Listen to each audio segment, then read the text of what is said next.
This is my opportunity to get a plug-in, by the way. The way I like to tell you how I got into storytelling. I used to work for the Army Corps of Engineers. I was a Fed. I retired early at age 47. Got out, started working for the public library in Fairfax County. And I started doing kids programs. Only instead of reading the books to the kids, it was natural for me to just tell the story, maybe show a few pictures here and there. And I got lucky, didn't have a boss that forced me to do it some other way. Well, parents started saying, do you do this outside the library? Gee, no, I never thought of that.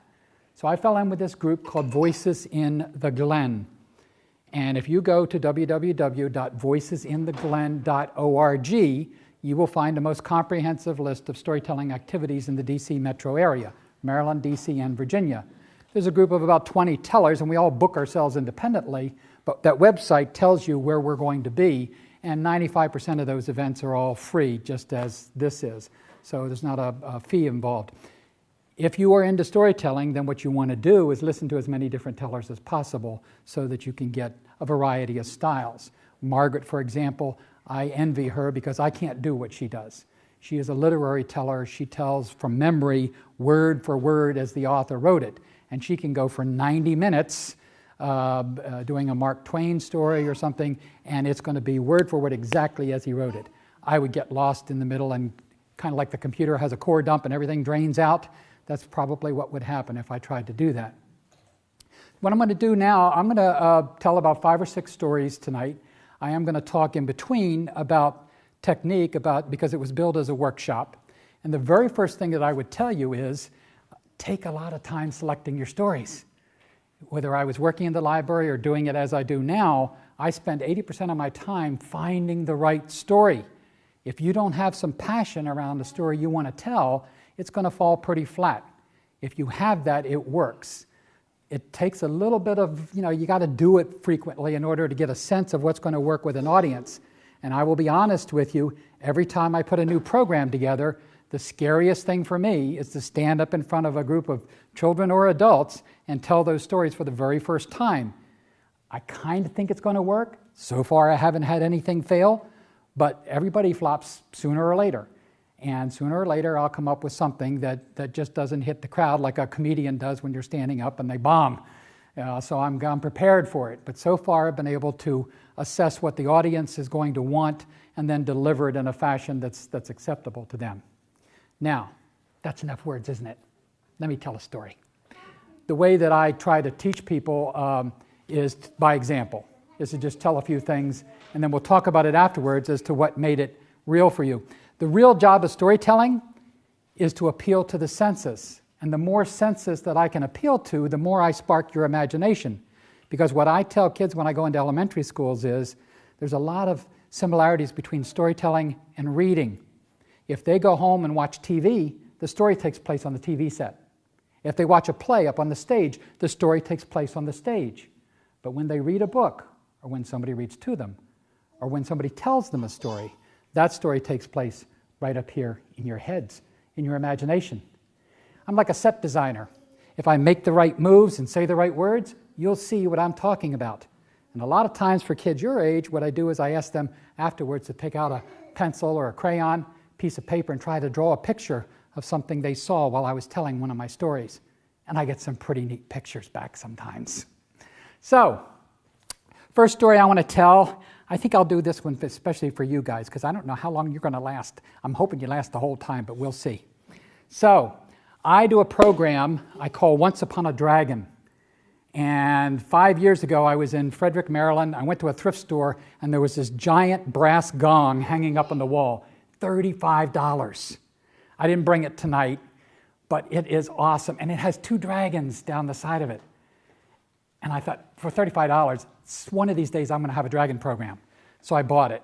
If you go into any storyteller's home that does this on a regular basis, you're going to find that they have an 8x10 room full of props and different things that they've picked up.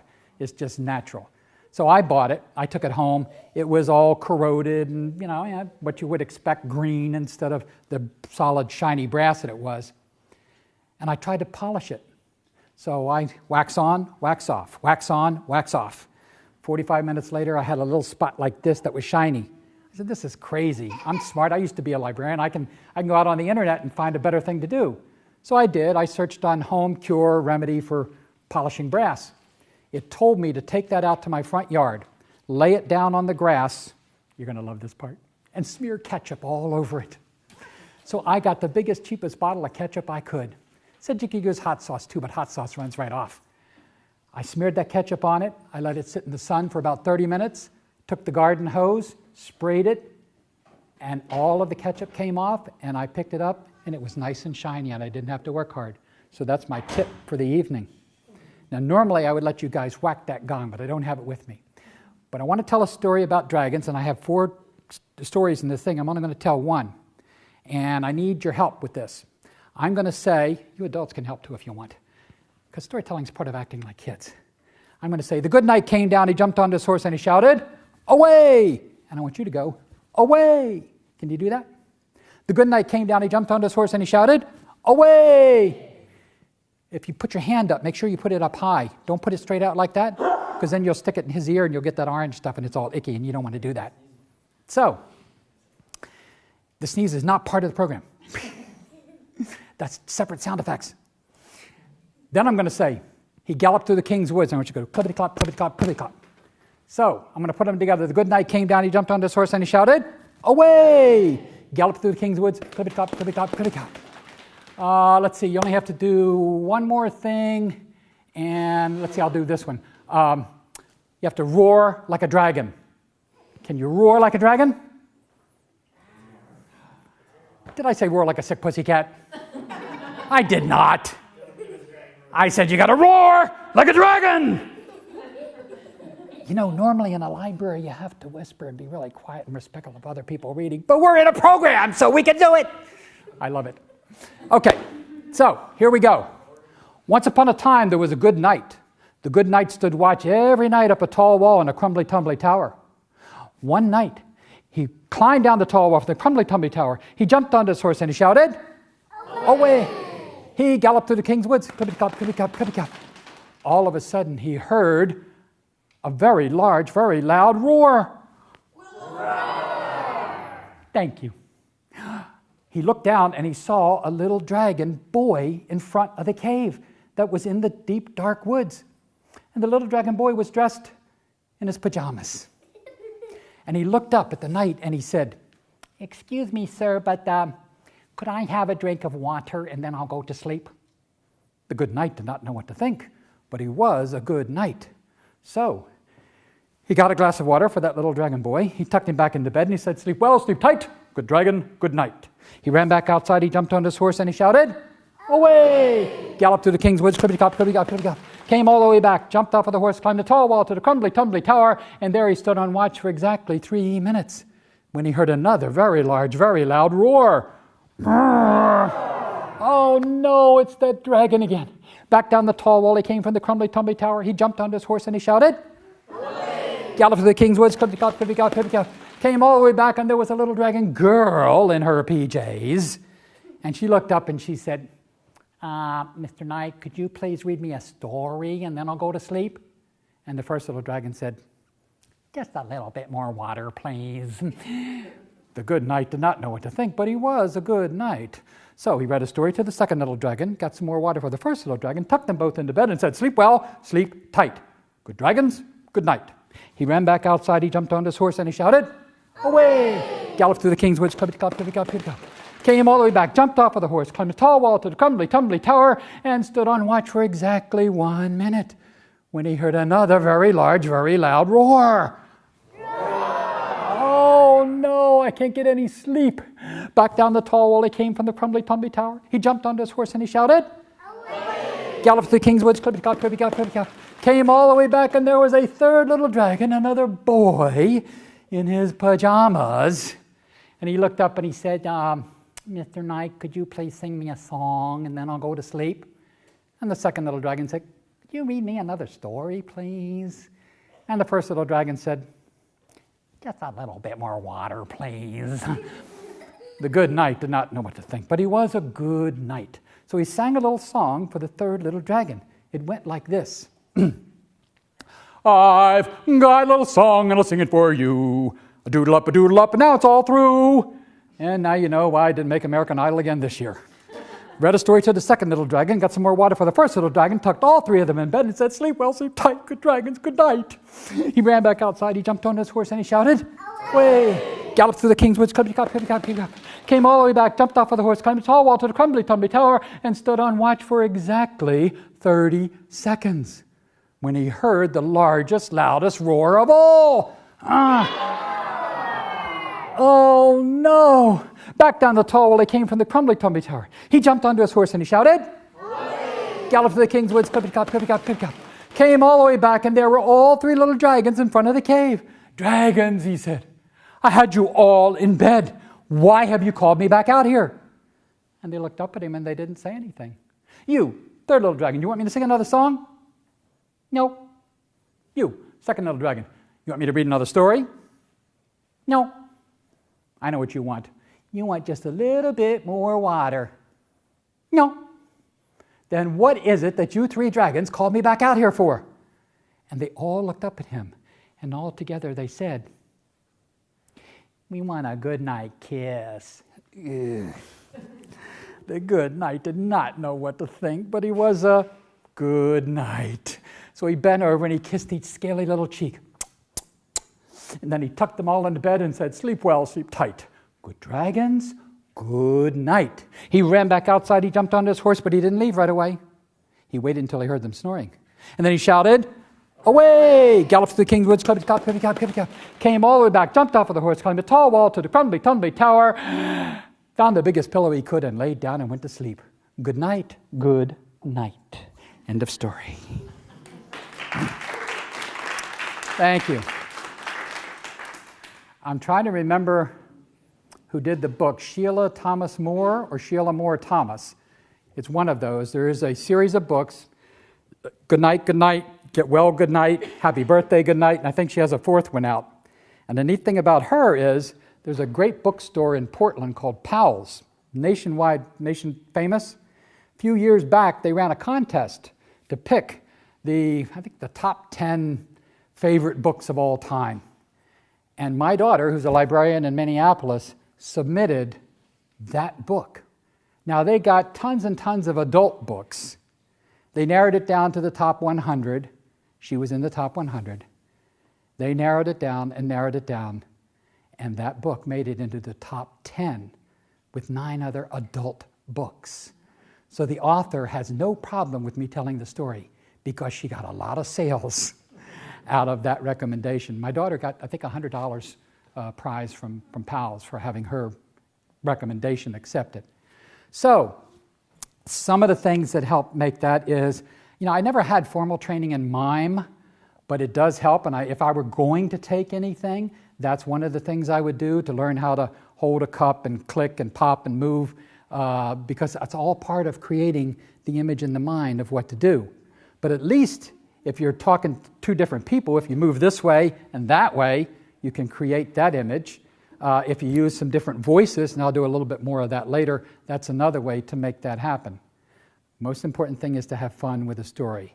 And I do have fun with that story. Hi, come on in. Let me see what else I wanted to tell you guys. Oh, every story, by the way, has a beginning, a middle, and an end. In Voices in the Glen, once a month we have a story swap. Usually about 5 to 10 people come. It's at somebody's home on a Saturday night. Runs from maybe 7 o'clock until 9:30, 10-ish. Bring some snacks and things. And 4 or 5 people will tell. You don't have to tell. It's kind of like Toastmasters. If you don't want to tell a story, you don't have to tell a story. You can be a listener. That's perfectly fine. But there have been some folks, every once in a while I hear somebody who will be telling a story. I remember one man told a story, and it had to do with him being on a train. And he got off the train and he started wandering through this town. And he's talking about things that he saw along the way. And he just kept going and going and just kind of ended. It didn't have a beginning, a middle, and an end. When I'm trying to learn a story, like the dragon story, I try to remember my beginning, because you want to get that punch up front, get the attention. I try to remember my ending, word for word, the way I want the punchline to go. And in the middle, I play with it. If I told that story again the next time, I might tell it a little bit differently. The other thing that makes that one easy to learn, even for you kids, is it's repetitive. I go back and do the same thing each time. It's called a circle story. So kind of like the little red hen baking bread, there are things that just keep going and repeat, and that's easy for a beginning storyteller to learn how to do. Let me tell you, I'm going to tell you one a little bit different now. I've got a program, because it's nice to tell, I can't give this away. Nice to tell, I'm going to say true stories. Might not be true though. I got the idea for a program that no other storyteller is doing, and I got it from TV. I got it from a show called Beyond Belief, Fact or Fiction. Star Trek Generations #1, Jonathan Frakes, used to host that show on the Sci-Fi Channel. My kids and I would watch it, and something weird would happen. And then you'd have to guess whether it really happened or whether they made it up. And I thought, cool, that's a neat idea for a storytelling program. So I went to the library, my public library. I took out 60 books, true survival stories. And then I sat down at my kitchen table and I wrote some that were not true. So I want to tell you one of those now. When I do this program, I tell 6 stories. I have a chart up at the front of the board with a T and the F, and I tell the folks that doesn't stand for the fact that I only work on Thursdays and Fridays. It stands for true or false. At the end of each story, the audience votes, and I put a little red X up there with Velcro as to how it does. At the end, I go back over the 6 stories, and I tell them how it worked, how many they got right. I've been doing that for 14 years. I used to say I never had an audience get all 6 right. I used to say. Last year, at an elementary school in Pennsylvania, that school, those kids, got them all right.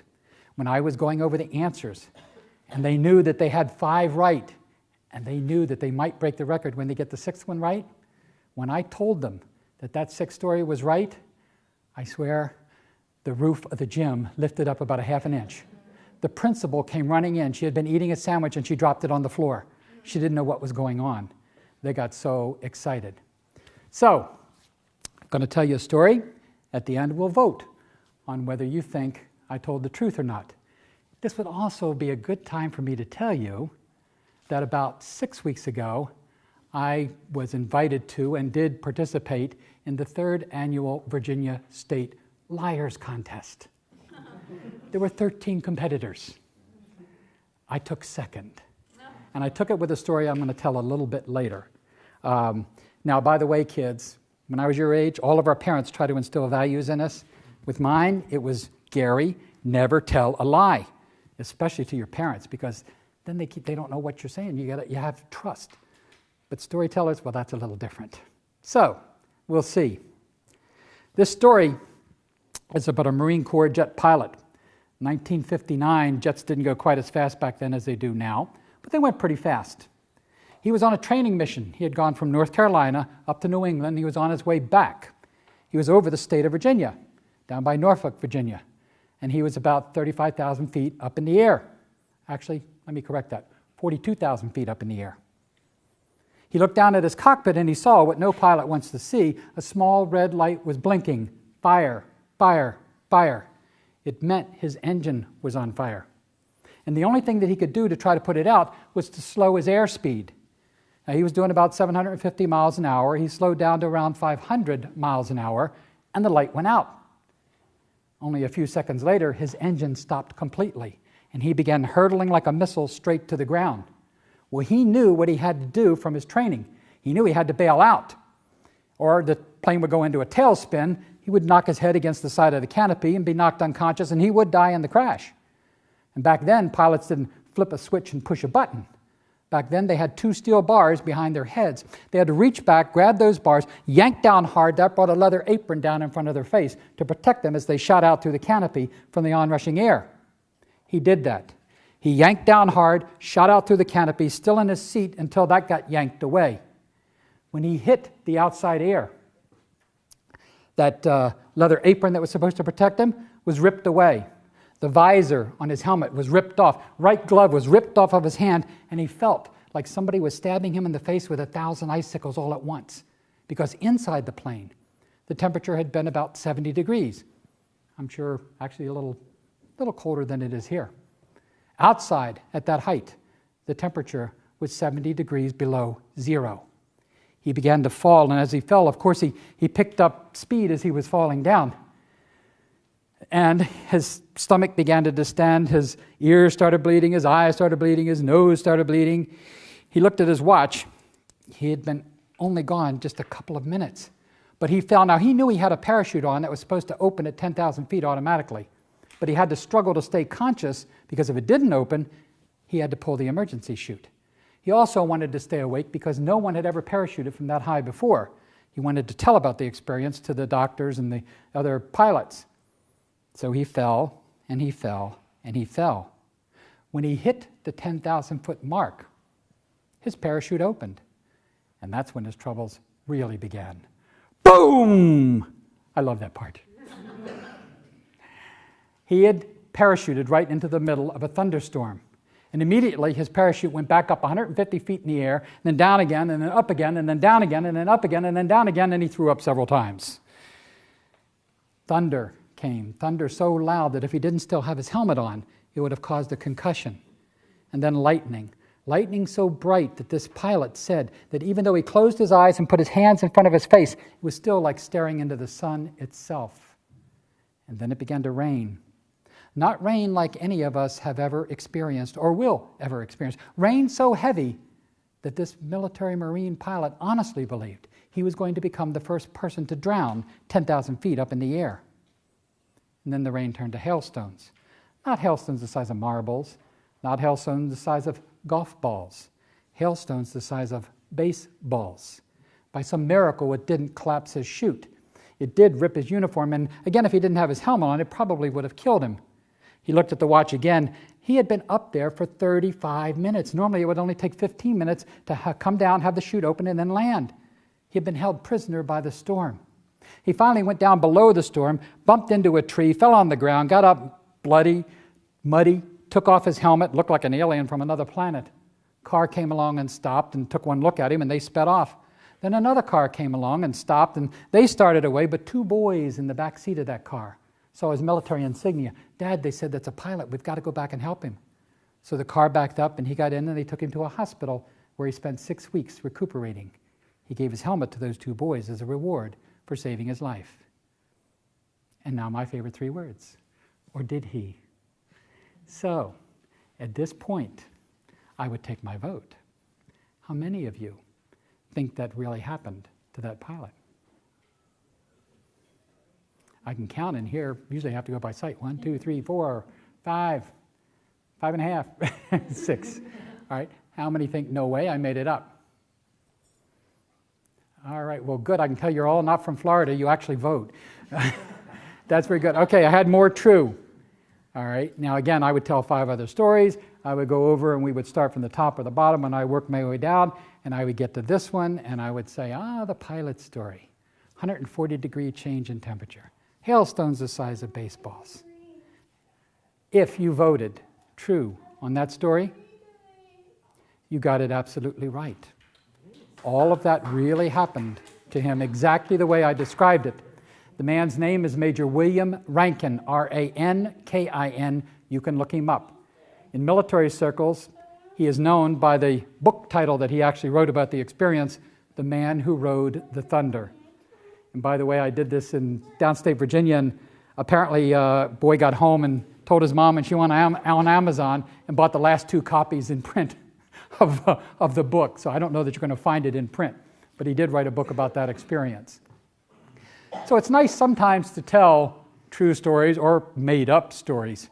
But let me do one more for these kids. Oh, I know what I got to do. So this one has a few different voices. I have a program I call Great Animal Tales, and these tales are from around the world. This one has 4 characters. It has tiger, it has dragon, because storytellers have to have a dragon in their stories. It has thunder. You guys know what thunder is, right? And it has something called echo. Can you tell me what echo is? Do you know what echo is? What? Something that repeats. Very good, something that repeats. Sometimes you have to be in a special place. You got to be up on a mountain or down in a cave. You go, hello, and echo goes, hello. My name is Gary. My name is Gary. Is anybody home? No, they're not. If it says no, they're not, it's somebody else, because Echo has to repeat exactly what he hears. Now, normally, by the way, what I would do is, my daughter made this for me. When I started storytelling, nobody knew who I was. So I took my dad's first name, Mason, tail spinner. And this is what? Do you know what that is? That's a whale's tail. There's an old Walt Disney movie I hope you get to see sometime called 20,000 Leagues Under the Sea. In it, a very, very young Kirk Douglas plays a little baby guitar called a ukulele. He goes, got a whale of a tale to tell you lads, a whale of a tale or two. And that's what she wrote on here. She made this. So obviously I haven't watched it very much because I just really love it and I don't want to ruin it. What I do is I have somebody come up and close their eyes and reach in here and they pick out an animal and then we talk about that animal for a minute or two and then I tell the story. So there's my tiger. Now, by the way, do you know anything about tigers? Can you tell me something about a tiger? What, do they eat lettuce? No. No? What do they eat? Other animals. Yeah, sometimes even people. Yep, carnivores. They eat a lot of carnivals. And they have the stripes, right? I'm going to tell you two things about tigers I bet you don't know. One thing, if you went home and you had your dad's razor and you could shave all the fur off of this tiger, the tiger would still be orange and black because the tiger's skin is orange and black, not just their fur.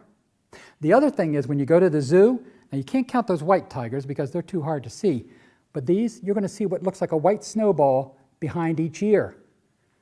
People who study tigers say that that's there for her babies because without it, she's so invisible in the jungle, the babies would lose their mother. So if you guys don't want to lose your mom when you go to the mall, paint the back of her ears white. You don't have to do that because she's not a tiger. It's silly. Well, oh, by the way, what do you think is bigger? Raise your hand if you think a lion's bigger than a tiger. Raise your hand if you think a tiger's bigger than a lion. And then there's some who think that they're equal. They're not. The tiger is bigger. It's the biggest member of the cat family. This is a mama tiger, and actually I'm guessing right about here, from here to the wall, 13 feet from the nose to the tip of the tail, about 300 pounds more than lion. The story I have, I already told you the characters, is about tigers before they had stripes.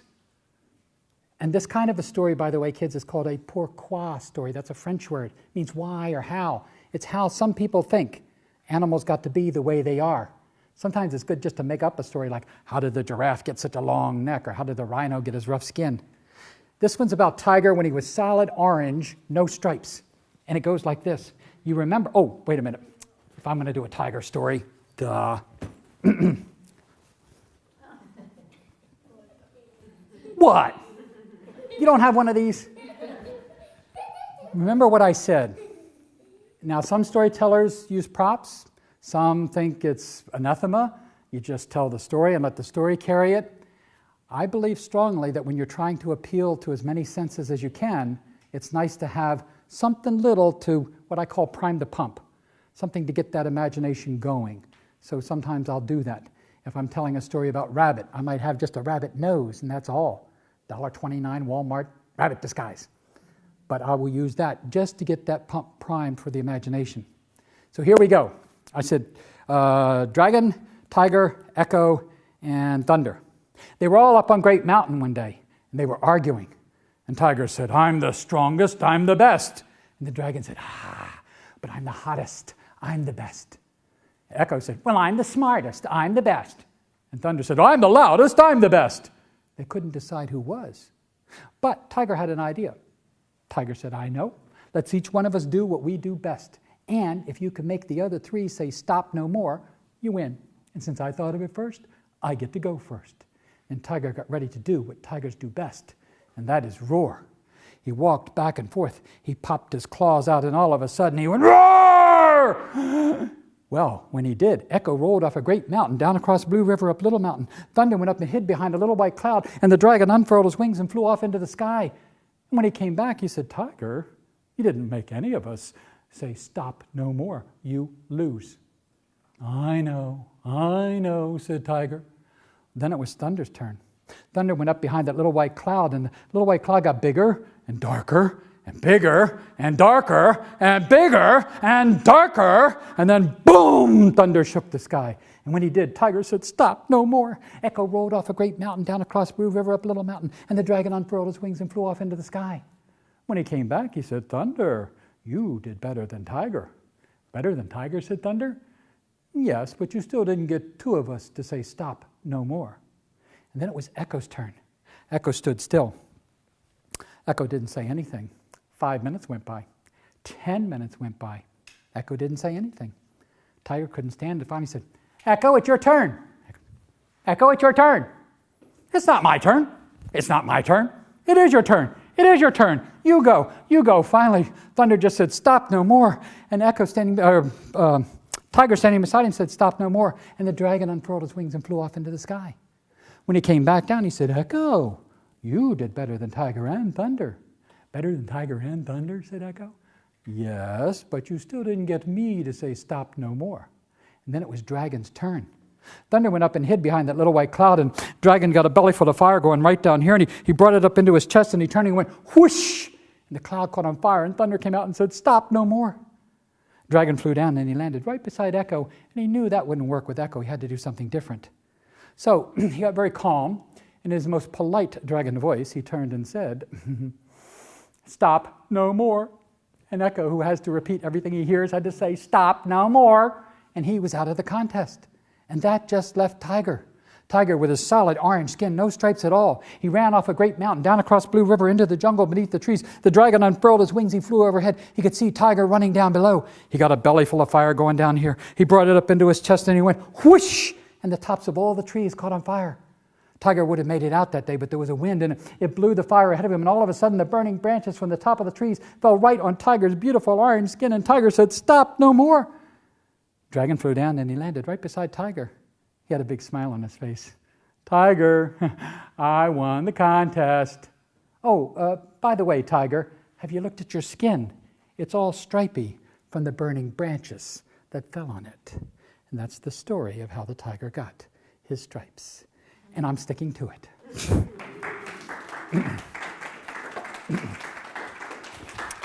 Thank you. Every once in a while, there's something I need to tell you if you're telling a story to an audience, and that is, remember the element of surprise. I was out in the library one time, and we had a park ranger come, and he was talking about the wild animals in Centerville, and coyotes and all sorts of wild animals, and he had examples. So he comes in before the audience is even there. He comes in and he uncovers a stuffed coyote. Bye, guys. Stuffed coyote that had been roadkill, I guess, and they did the taxidermy thing and stuffed him back up, plumped him back up a little bit, and he sets that up on the table, and then he takes this gray wolf skull out and lays that on the table. He laid everything that he had out in plain sight on the table. And then the audience came in, and they could see everything that he had. And he lost the element of surprise. Imagine, instead, if he had kept that gray wolf skull in the box and reached in and said, "Let me show you something really scary," and pulled it out like that. You know, it comes out, they haven't seen it. So try to remember it can be something little, but try to remember to, and it also kind of wakes everybody up too, if you're pulling a surprise thing like that.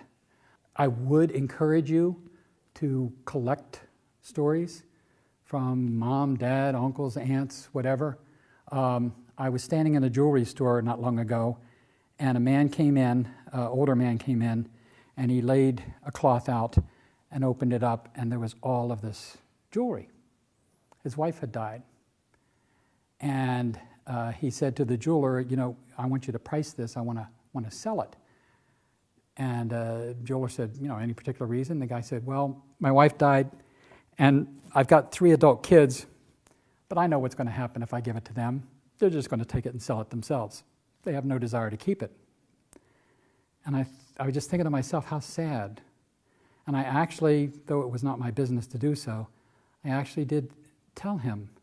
I said, "You know, there's a lesson here for all of us. If we want our children to value something that's left behind, We need to tell them the story behind it. If you told the story of how that ring was bought or where, or how that bracelet came into play and why it had special significance, they're far more likely to want to keep a hold of it. So try to remember that for our senior citizens, of which I am rapidly becoming one. I think I already am one. And I can't do it now. My mom and dad are both gone. So I'm trying to make sure that my kids know what is valuable to me. There's a guy named Donald Davis, famous national storyteller, and he has a book, a very small paperback, and I can't remember the title of it, but if you remember Donald Davis, you'll probably find it. And it's a bunch of story starters, things like I just mentioned. You can think of the questions, and if you think of 2 or 3 of those and say, let's keep it, pick one of these, and that way you allow for a little bit of variety, but you keep it structured a little bit. Now, I happen to have, one of the things that I'm known for is I like to blend fact with my fiction. So, for example, let me tell you another one of those survival stories, and this one's a personal one about me. And then we can vote on whether it really happened or not. But usually what I'll do is I'll start those, I didn't with the military one, but I'll start those with some kind of background facts. This has to do with seat belts in cars. I hope everybody uses their seat belts. I do, and I'll tell you why. In 1950, when I was 3 years old, you can do the math later, 3 years old, my dad had a 1950 Chevrolet 4-door sedan. Great big, you had black or gray as your choice of colors. Not all these other things you see today. 1950, there were no seat belts. You couldn't buy a seat belt if you wanted to, and they certainly weren't in the cars. If you had a little baby, you either put it in a cardboard box or you laid it on a blanket on the seat beside you, and the seats looked like your living room sofa. They were huge and long. 1969, the country of Japan actually took the lead. They were the first ones to mandate by law seat belts in cars. It wasn't until 1985, almost 20 years later, that most of the states in this country finally mandated front seat belts. And not until a little later before we got it all the way around and started having the car seats and everything we have today. So 1950, my dad, we lived in Wilmington, Delaware. We used to go down to the Shenandoah Valley to my relatives every winter, and he loved to drive at night. Now, he loved to drive at night because he thought he could beat the radar at night. I know of at least one occasion where that did not happen. But we would leave around 11 o'clock at night. He had worked all day. We were coming out of Wilmington, and as you leave Wilmington, Delaware, there's a spot in the highway where you can either go around a large curve and you head on down 29 to Baltimore and then Washington and then Virginia, or you can go on down to the Delaware beaches if you go the other way. About 11 o'clock at night, doing about 50 miles an hour. I'm in the back seat. My little baby sister is up in the front seat, laying flat on a blanket. Mom on one side, Dad on the other side. I'm in the back with the hopes from their minds that I'll fall asleep soon. Not happening. In fact, it's, are we there yet? Are we there yet? Well, my dad got mad, and he turned around and said, "Don't make me turn this car around." A famous line of his. Now, back then, drivers did not control door locks. Back then, every door lock was controlled separately. You lifted it up. They were chrome and they were shiny. Little Gary really liked that. So I had pulled my back door lock up, and he turned and said that to me, and it scared me. My elbow dropped down, and I hit the door handle, and the door opened up, and I fell out onto the asphalt highway going 50 miles an hour. I bounced along the highway. My dad stopped the car immediately, turned around, came back running, waving his arms like this frantically because we were being followed by an 18-wheel tractor trailer. That tractor trailer's right front tire stopped the distance of a school ruler from my head. They came back, and I went to the emergency room, and apparently I was 40 shades of black, blue, and purple, but not a single bone broken. When you're that young, your bones are fully set. If you're an adult, probably would have broken every bone in my body. I don't have any memory of this, but my mom and dad told me separately as I grew up. Or did they? You tell me. How many of you think that really happened to me? All right, hands down. How many think no way? Okay. The answer is, it really happened to me, which probably accounts for my strange behavior now. No, it really did. My mom and dad told me. I have no memory of it, and I'm kind of glad I don't have any memory of it. I do know that he told me that shortly after, he sold that 4-door car and bought a 2-door car. So there was no way that you were going to get out of the back as a child. And the funny thing is, when I tell that story, a lot of times teachers or kids will come up to me and they'll say, oh, I have an uncle or I had a grandfather or somebody who fell out of the car around the same time. And all I can think of is there were a lot of people falling out of cars in the 50s. Yeah, I'm glad we all use our seatbelts now. But talking about a dangerous circumstance that may have happened to them, that would be a little more on the serious side. I kind of like the idea of where did you first meet? My dad was a farmer, and he met my mom, and he told her, let's go on a date. I'll meet you inside the movie theater. And it's because he didn't have any money. He didn't have any money to buy her ticket. So they went inside. The other thing he did was, since I now have an adult audience, she went down to the farm to meet him, and he was out with horses and a plow, plowing the field, and she was standing there, and all of a sudden she started jumping up and down and screaming, and she was wearing pants, and she pulled them down because she was standing on a red anthill, and they had gone up her legs. And that was the first time that she came down to see him. So, where are you going to find a story like that, all right, to tell? Everybody has stories. Everybody is a storyteller. There isn't a day that goes by that you don't probably tell somebody about a movie you saw, a book you read, a book you want to read, a movie you want to see, a TV show, a relative, somebody. You're always talking. If you go into a car dealer, you're telling them your story, and they're sure telling you theirs.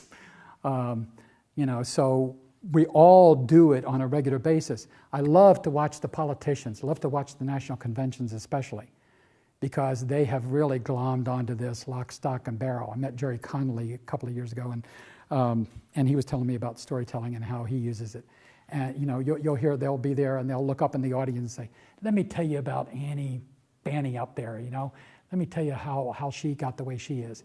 And they'll point to somebody in the audience, and then they'll tell you their story. And that's a way of bonding with the audience. It is human nature for us to want to listen to and tell each other our stories. It's ingrained in us from thousands of years. It's just like music. And it's funny because you can remember stories. I told the Dragon Story program to I did 5 shows, I'll never do it again, 5 shows in one day down around Richmond, Virginia, in the library system down there. And I went in the morning and I told the story, and at the very end of the day I was in a regional library, beautiful library, and pretty good audience, and I'm starting off with the Dragon story I just told. And I see this little girl down in the front row, and she is mouthing, word for word, the story. And I stopped, because that's the other beauty of storytelling. That's how it's not like drama. Drama, you're going by a script. And if you're doing a professional play or something, you better get the words exactly right. That's part of the act of having the franchise to produce that play. But in storytelling, you can play with the audience. I can stop at any point in time and talk to you and get feedback and just change things up. And that's why I love the freedom behind it. And then you can forget where you were. Oh, come on. The little girl. Little girl, sitting right there, mouthing everything that I had said. And I stopped and I said, do you know this book? Mentioning the, Get Well, Good Night story. Or Good Night, I'm sorry. I said, do you know this story? And she looked up at me and she said, oh, no, I haven't read the book. I heard you tell it this morning, and I brought my grandmom to hear it tonight. I am constantly amazed at kids that go home and tell their parents the stories that I told, and they tell them pretty much right on target. It's being absorbed. I told Mary earlier, the one thing that gratifies me about doing this is as you move around, whether it's adults or whether it's children, you find that people in an age of Nintendo and Xbox and 3D movies and special effects will sit still for stories well told.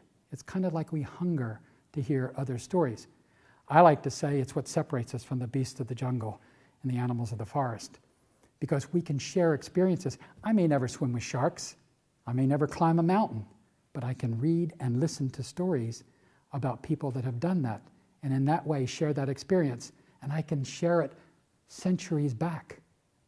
And that's part of what makes human beings, especially the ability to pass on our stories and our knowledge. That's why I love what I do. I'm sharing with you some secrets of what I do when I'm performing. And you may not get into that, but I'll tell you anyway. One of the things I do, for example, I have that bag, and instead of telling stories the way I want to tell them in the order I want to tell them, I'll have somebody reach in, like I said, and pull out an animal, and we'll talk about that animal. I'll mention a few things, I get some facts. I ask them questions, like for the tiger one, I'll say, what do you know about tigers? Well, kids love to tell you something that they know about tigers. And I get all kinds of answers. Once, this cracked me up. I want to submit this to Reader's Digest if they still take things. I said, tell me something you know about tigers. And this little boy stood up like this. He must have been like 6. He said, lions. Lions live on plains in Africa. And he meant airplanes. But that's not what got me. And they eat lots of cantaloupe. And I got a picture of a lion eating a very special bowl of cantaloupe. So you get a lot of different things. What I do, when I do that, I like to call it, from an adult perspective, the illusion of participation. Because they think they're choosing the order of the stories, and they are, but I don't care. You know, I really don't mind, because I can go either way. And it does make it a little bit better for me that I'm always varying it. When I do the survival stories, I have them reduced to pictures on 4x6 cards. What I'll do is have them come up and select one of the 6 cards. And again, I don't care which one goes first, but it gives them the feeling they are selecting the order of the program and the stories. And of course, I always make them pull the card around and then shout out what they see on the card. Inevitably, they don't shout it loud enough. So I have to say louder. And the crowd starts saying louder, and I say louder. And finally, about the 3rd or 4th time around, they get loud enough, and I let them go back and sit down. It's a lot of fun for the kids. Let's see. Let me tell you the story that I told that placed me 2nd in the Liars contest. And this one does use a couple of props, but not much. The theme for the summer reading program, there's always a theme. This year it was science, I believe, something scientific related. Pardon? Yeah. Fizz, boom, read. Okay, yeah, kind of a science-oriented thing. Normally I market myself to try to do a lot of summer programs. This time I stayed back because science, while I could have come up with something, it doesn't really lend itself as well. Next year's theme, I am told, is every hero has a story. Well, you know, I can do that, so I will be marketing that. I've got a program of tall tale stories. Davy Crockett, Paul Bunyan, John Henry, and Pecos Bill. Let me tell you about Paul Bunyan. Now, the thing about a tall tale is some of them were about real people. Davy Crockett was a real congressman. You can go down, read the congressional record, and read speeches that he gave on the floor of the House. Paul Bunyan, I wasn't sure about. So, used the internet, went out on the internet, and I figured that if I could find something for sale on eBay or B-Bay or C-Bay or whatever that thing is, that somebody said that he owned and it was certified, then I would know that he was actually a real person. So I went out and I found something. And I started bidding, and I'm not real good at it, but my son is, so he told me how to win that bid down in the very last second. And for only $199.95 plus shipping and handling, I got the very first toothbrush that he used. Yeah, I was so tickled. And you know what? For that same amount of money, no additional money whatsoever, he gave me the very first pencil that he used when he went to 1st grade. I am keeping these forever. I'll tell you, or at least until maybe my kids get older, and then I might put them back up and see if I can get a little bit more money for them. You'll see when you go. Well, Paul Bunyan, I found out, I thought he was always out there in the Midwest. That's not true. He's born in New England. And he was so big as a baby that they couldn't keep him on land. They actually built a large raft that was about, probably 20 or 30 times the size of this room. and they anchored it right offshore, and he had a great big cradle on there. The only problem was he would get to rocking that cradle back and forth, cause a giant tsunami, go ashore and wash all the houses away. So they had to take him right into the Maine woods. That's why they call people up there maniacs. Took him into the Maine woods, and he grew up in there. When he was about 16, 17 years old, he decided he was going to go out to the middle of the country. And in the meantime, he had found himself a pet. It wasn't a pet dog, it wasn't a pet bird, it wasn't a pet canary. It was a pet ox. And by the way, if you don't know what an ox is, it's kind of like a cow that went to the gym and worked out. Great big thick neck, big bulging muscles up here. Well, his ox happened to be blue, and usually they're kind of a rusty orange color. It was blue because he found it in the middle of winter, frozen solid, turned blue. He picked it up and carried it home and thawed it out, and it stayed blue. Ox's name was Babe. Not Babe the pig, that's a different story. Babe the blue ox. People say that Babe was the biggest creature that ever walked on planet Earth, bigger than a Tyrannosaurus Rex. They say back then, they measured everything in axe handles. An axe handle is about 4.5 feet tall. Well, they say that his shoulder was 17 axe handles high off the ground. They say that the space between this eye and this eye, that gap in between, was 7 axe handles and 1 stick of chewing gum wide. And Paul picked him up and carried him home, so you can imagine how big Paul Bunyan was. Well, the two of them went out to the west, and Paul decided he was going to start up a logging camp. Now, what is it, by the way, that they say when they cut down the tree? Timber. Timber. That strikes me as being a little silly. You're out in the middle of a forest, of course there's timber around. That's what trees are, is timber. You know what they ought to say? Tree falling down! Because if it said tree falling down, I'd get out of the way. I never understood that. He went out there and he had this double-bladed axe. He could take that axe and he could swing it, knock down 10 trees. Then he'd take 1 step forward, because he had a blade on the backside, 10 more trees would go down. He could knock down a whole forest and nothing flat. But that's not the hard part of lumbering. The hard part of being a lumberjack is chopping off all the branches. Now for that, he needed help. So he put an ad in the local paper. Anybody who wants to work for Paul Bunyan's logging camp has to be at least 7 foot 7 inches tall. He got 600 men answered that ad, and they were all that tall or taller. Now they all came in, and of course, in the logging camp, you got to give your people 2 things, and he couldn't remember all their names. He did have a problem with that, but he had a solution. He decided to call them all Elmer. That way, whenever he needed any help, he would just shout, "Elmer!" 25 Elmers would come over. It was really easy making out the paychecks, too. Got himself a stamp. Elmer, Elmer, Elmer, Elmer, Elmer. Oh, you know what? The guy that sold me the pencil and the toothbrush, he had a little piece of one of the checks that was issued. It was torn off. You know where it says paid to the order of? I got it right here. I got to put this in a frame or something, but you can just see it right there. Paid to the order of Elmer. I've got to get this thing framed. It's a little vulnerable. But I was happy to get it, and he didn't charge me anything extra. Well, you got to give your men 2 things. You got to get them a good breakfast, send them off to work, hard work. You got to give them a good place to sleep at night. The breakfast was the job of his cook, Sourdough Sam.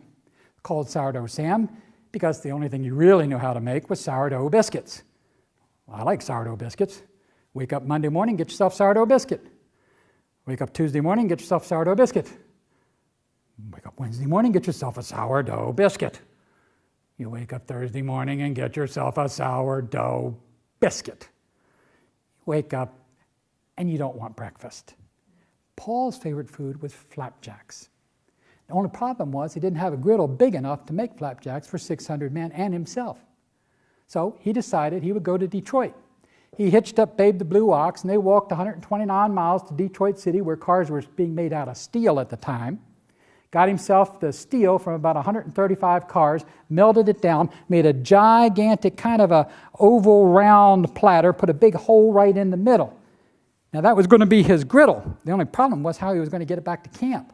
He'd have to pick it up, set it down on 4 railroad trains, all running with tracks in the same direction, and they didn't have that. So what he did was he turned it up on its side, put a chain to it, hitched that chain to Babe's back, tapped him on the behind and said, "Go, Babe." Well, Babe tugged, and he pulled, and he pulled, and he tugged, and that thing started rolling behind him. Rode all the way back. Along the way, Paul saw an abandoned railroad tank car. So he picked that up, carried it under one arm. When he got back, he was on a hill overlooking the camp. He undid the chain, and he started that giant griddle rolling down that hill. It rolled down and down and down until it hit a bump, went up into the air, came down and started spinning around like a top, dug out a deep hole, and then ka-whump, fell right on top of that hole. Now he had his griddle ready to go. Needed to get some firewood under there. Elmer, he called. Some Elmers came over with firewood and put it underneath, and he lit the fire, and now he had a hot griddle. Took that railroad tank car, cleaned it out on the inside, put 3,000 pounds of flour in there, 6,000 gallons of milk, and took a tree trunk and tried to stir it around, and it wasn't working. But the cook came out. He said, "Let me help Paul." He got the camp canoe. He sat in the canoe, and Paul picked him up and put him down inside that tank car, and he paddled around and got all of the lumps out of that batter. And then Paul picked him up and put him back over on the side. Now he was ready to make his pancakes. He lifted that tank car up and got all ready to turn it and pour that first pancake, and then he froze. Uh-oh. If I pour this down there, fire's going, it's hot, but there's nothing greasy to make them flip over. "Elmer," he called. 25 Russian Elmers came over, strapped a great big slab of bacon to the bottom of each one of their shoes, gave them a hockey puck with a flipper on the end of it. They went skating back and forth across the top of that griddle, got it all greased up, got ready to do the flipping when the pancakes came down, jumped off. Paul turned it sideways. The first drop fell all the way down. And when it hit that griddle, opened up to the size of a dinner plate. Did that 600 times. Oh, I see the look on your faces. I know you don't believe he did it 600 times. Some other people don't think he did it 600 times either. They think that he threw a bunch of popcorn down, and that he poured all the batter out at once, and when it got done cooking on that side and the popcorn started popping, that popcorn blew it right up into space where it flipped around like the space shuttle, came back down, heated up, and cooked the other side on the way down. And then he took it inside and cut it up. I think that's ridiculous. I think he made the 600 pancakes, flipped them over into some boxes, and went into the bunkhouse. Inside the bunkhouse, there was a table. The table was about a mile long. And if I was sitting on this side of the table, and you were sitting on the other side of the table, we needed a long-distance calling plan to talk to each other. Right in the middle of the table, there were two, not one, but two bicycles built for two. First one had an Elmer up front and Elmer in the back. Elmer up front was to steer and pedal. Elmer in the back had that box full of pancakes in it. He took off down the middle of that table going flip, flip, flip, flip, flip, flip, flip, flip, flip, flip, until everybody had a pancake on their plate. Now, what do you need with pancakes? You need syrup. That's what that second bicycle was for. Elmer up front to steer and pedal. Elmer behind him with a long backpack full of 30 gallons of pure Vermont maple syrup. 2 hoses coming out of the bottom and a trigger at the end of each hose. He went down there and going squirt, squirt, squirt, squirt, squirt, squirt, squirt, squirt, squirt, squirt. Paul wound up making 600 pancakes just for himself and washed it down with 15 gallons of strong black coffee. You have got to have a good meal if you're going to be a logger. Now, I said they had to have beds at night, good beds, bunk beds. My sister and I had bunk beds, and I mentioned this to an audience one time, and a little boy said they had his bed stacked up 3 high. Last guy must have been near the ceiling. We just had 2, but it was so fun because they could be a spaceship or a fort or anything when you start moving with the covers. That wouldn't do for Paul. He had 600 men. His bunk beds were stacked up 80 beds high. And if you were the last guy up and you climbed up and you laid down and tried to go to sleep, the next minute the cook was going to be shouting, "Breakfast!" All those guys at the top, they got smart. They pooled all of their money and they went to a local Army-Navy store and they all bought parachutes. When they got up there to go to sleep, the cook would yell, "Breakfast!" The ones on the top would put their legs over their side, jump off, shout, "Geronimo!" Pull that ripcord, poof, the parachutes would open up. It's a beautiful sight watching all of those Elmers floating down to breakfast. Well, there's a lot of other stories about Paul Bunyan. You can read about them in your public library. End of story. Most authors don't have a problem with you playing with their material. They understand that part of storytelling is for it to change and evolve over time and to get variations. There are a few in the children's arena. There are a few that are, they will hit a lawsuit quicker than anything. Tommy DePiola is one. By contrast, I'm not going to think of it now. The Mitten. Yeah. It's a woman. She, is thrilled to have you tell her stories. And you can play with it a little bit. So there is a bit of ethics, yes. Most of what I've told you is either stuff that I've done research on or I've played with. I think it was Mark Hass in a book called How the Animals Got Their Colors, which is an older book. I don't know if it's in this system or not. It is where the tiger story came from. But the others I put together. And that's, that's the basic ethics of it. What's big on the storytelling circuit now for adults is personal stories, is what we're talking about. Ma and Pa and 8 of us kids went west in a Conestoga wagon. The fairy tales, the other stuff, is not, that's not what you're going to find at the festivals. You're going to find personal stories. And I don't do very many of those. A good friend of mine, we had a long discussion a few years back of what path we wanted to take. She wanted to be more national, and so she's followed the route along those lines, because that's what they're asking for at these weekend festivals and things. I wanted to go into the schools. So I do things that are oriented more toward kids, but I try to put enough in it so that any adults attending walk away with something, the facts or whatever. And when I was in the public library and worked, I always liked the moms, the dads, the caregivers, whoever's bringing that little one in, I like to give them something to take home too. They're giving up their time to bring the child in. So I like to piece that with it. Anything else? One more. Can you stay for one more? All right. I'll do the chocolate one. Okay. About 9 years ago maybe, the second annual Chocolate Lovers Festival for the city of Fairfax. I got a call one night, and a lady running it said, "Gary, we'd love to have you come and tell some chocolate-themed stories. Have you got some?" I said, "Of course I do," like you would if you wanted to gig. Second best liar. Didn't have it. Next day, I got a hold of a friend of mine who is a retired teacher. He won the Maryland lottery, and for some reason decided to quit his teaching job the following week. This guy has a computer base of 10,000 stories, all cross-referenced and indexed. I said, "Bill, please, find me some chocolate-themed stories." About 3 or 4 days later, he gets back to me, zip, nothing. Well, now I'm down to the night before I'm due to go on.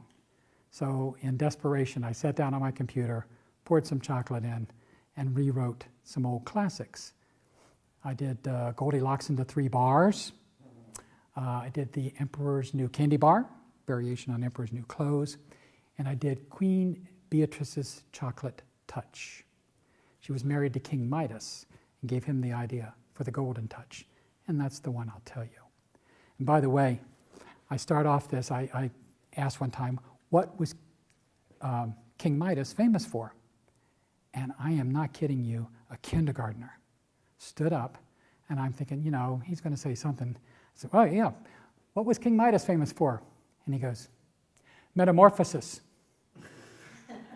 I think my jaw actually dropped. This kid was definitely Montessori trained. But I said, you're right, that means change, change things to gold. That's what he's famous for. Well, gold is nice, but you can't eat a gold Big Mac. Can't eat a gold chalupa from Taco Bell. And one day, he did the inevitable. He touched his daughter and turned her to gold. Well, she came back to life, and the story ended okay. But you're probably wondering how he got the idea to even ask for the touch of gold.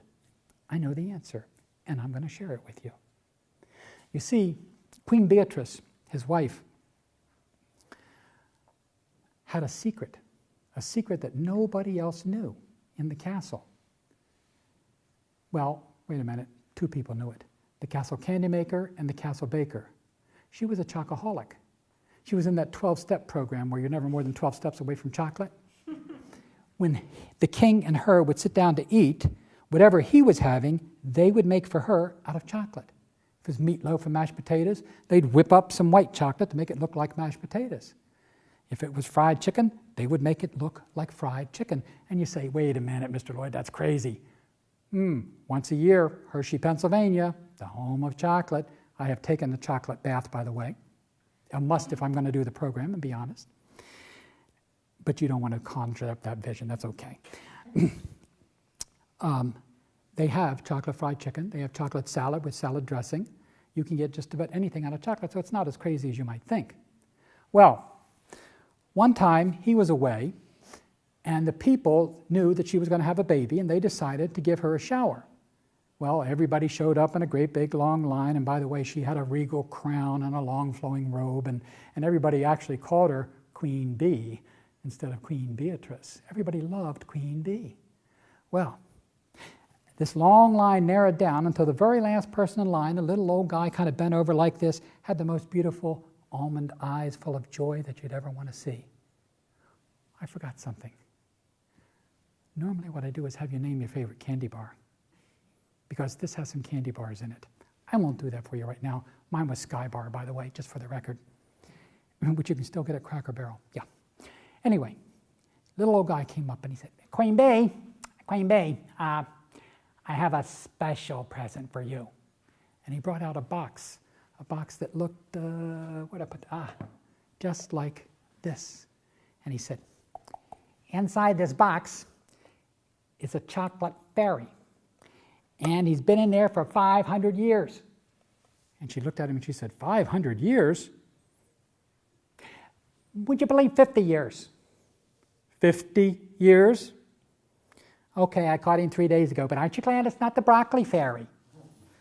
No, I happen to like broccoli, but I do confess I like chocolate a little bit. Well, anyway, this chocolate fairy, when you open up the box, he'll come out and he will grant you one wish. One wish? I thought in stories like this everybody got 3 wishes. One wish, there's a recession on, forget about it. One wish. Well, she turned around to thank him for the box, and he had produced a key, by the way, a special key that would unlock the bottom of the box. But he had disappeared. So she took the box, nobody was around, and she unlocked it, and she opened it up, and brown dust came out and became a pixie, a chocolate fairy. And she said, oh, chocolate fairy, you're here to grant me 3 wishes. And the chocolate fairy said, one wish, I was inside the box, I could hear everything, there's a recession on, forget about it. Well, she had to think. And she thought, and she said, I know. I want whatever I touch to turn to chocolate. He said, oh, I'm just the one for that. Toblerone and Ghirardelli, filled with nougats, nuts, and jelly. I am the jury and I am the judge. I sentence you, queen, to the touch of fudge. Well, he went back into the box. The lid closed up, and that would have been the last that she had heard for him, except for what happened next. Her bootlaces had come undone. And she bent over to touch, and as soon as she touched them, they turned to chocolate. She pulled them out of her boots, held them up like 2 long pieces of licorice. Oh, they were so good. Oh, but then she noticed something on her arms, and she reached up to her crown because it had gone crooked, and she froze because chocolate was running down her arms. It was melting her crown. She said, oh no. The jewels in my crown have turned to chocolate. What will the king say? She went running back and forth through the castle, and finally she came to a new recruit, a guy named Reese. And as soon as she touched poor Reese, he crackled into 1,000,000 chocolate fragments right there on the floor. She called, help, help! Well, 3 more guards came up to help her. They were the 3 musketeers. They said, one for all and all for one. But as soon as she touched them, they too melted right on the castle floor, right next to Reese's pieces. There they were, Harry and Peter and Paul, mounds of chocolate on the castle floor. She went running back through the halls, and she came back to the room where the box was, and she started to take the key, and then she realized she had just turned the key to chocolate. It wouldn't open the box anymore. But she remembered that the chocolate fairy could hear her. Chocolate fairy, can you hear me? No sound. Can you hear me now? Can you hear me now? And then she got a good calling plan, and she got through. And the chocolate fairy said, what is it, Queen Bee? She said, I want you to take this curse away. She said, look, my jewels have turned to chocolate, and my castle guards are melting on the castle floor, and my boots keep falling off. And he said, oh, I don't know if we can do that. But there is one thing. We know you're going to have a baby, and we know it's going to be a baby girl. So if you will name that baby girl after my mother, because after all, you don't want to name her after yourself. I mean, two B's or not two B's, that is the question. Bada bing, bada boom. Then I will lift the chocolate curse. And she did. And that's the story of how King Midas and Queen Bee learned of the chocolate touch and came to have baby Ruth. I hope you guys enjoyed it. I know I had some childish material in there as well, but it's what I do. And I do some adult telling. I've done adult horror stories, for example, but I don't do a whole lot of it. I have found that children are the best audience. You guys have been very good, but there's nothing like the honesty of a 5 or 6 or 7-year-old or even a 10 or 12-year-old. You can't fake it with them. They can smell insincerity a mile away. You guys know that in the library system. And there's nothing that makes me feel better than to see their faces come back and to watch them be quiet and listen. So that's my thing.